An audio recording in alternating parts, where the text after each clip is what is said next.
వేదికను అలంకరించిన గాంధేయవాదులకి, ఆశ్రమ నిర్వాహకులకి, అధికారులకి, నాయకులకి అందరికీ ఈ 77వ మహాత్మా గాంధీ వర్ధంతికి విచ్చేసినందుకు మీ అందరికీ కూడా నేను ధన్యవాదాలు తెలుపుకుంటున్నాను. అదేవిధంగా ఇక్కడ ఉన్న ఈ చిన్నారులకి నా ఆశీస్సులు. ఈరోజు 77వ మహాత్మా గాంధీ వర్ధంతి సందర్భంగా నా కాన్స్టిట్యున్సీలో ఉన్న కోవూరు నియోజకవర్గంలో ఉన్న అతి పవిత్రమైన పల్లెపాడు గాంధీ ఆశ్రమంకి రావడం నిజంగా ఎంతో అదృష్టంగా భావిస్తున్నాను. ఇప్పటి వరకు ఈ గాంధీ ఆశ్రమం గురించి, పల్లెపాడు గురించి ఎంతో గొప్ప విషయాలు రవీంద్రన్న చెప్పడం జరిగింది.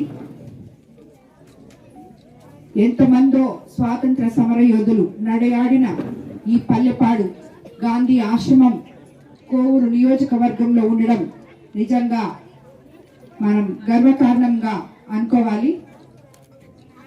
ఈ ఆశ్రమాన్ని అన్న చెప్పారు ఇప్పుడు ఎన్నో సంవత్సరాల క్రితం అని చెప్పి, కానీ ఇప్పటికీ ఇదే విధంగా దినదినంలో దీన్ని ప్రవర్ధమానానికి తీసుకెళ్తూ చైతన్యవంతంగా నడుపుతున్న ఈ ఆశ్రమ కమిటీ సభ్యులకు అందరికీ కూడా మరోసారి తల వంచి నమస్కరిస్తున్నాను. ఎందుకంటే ఒక బాధ్యత తీసుకున్నప్పుడు దాన్ని సక్రమంగా నిర్వహించడం ఎంత గొప్ప విషయమో మనకు అందరికీ తెలుసు.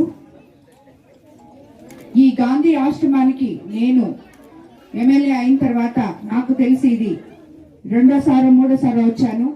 మూడోసారి వచ్చాను.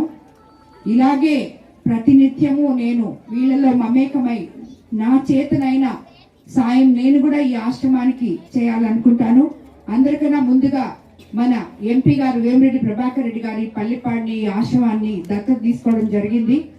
ఆయన ఈ ఆశ్రమం గురించి సెంట్రల్లో కూడా మాట్లాడడం జరిగింది.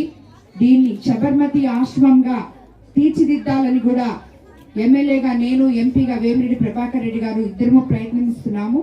అదేవిధంగా ఇక్కడ మనకి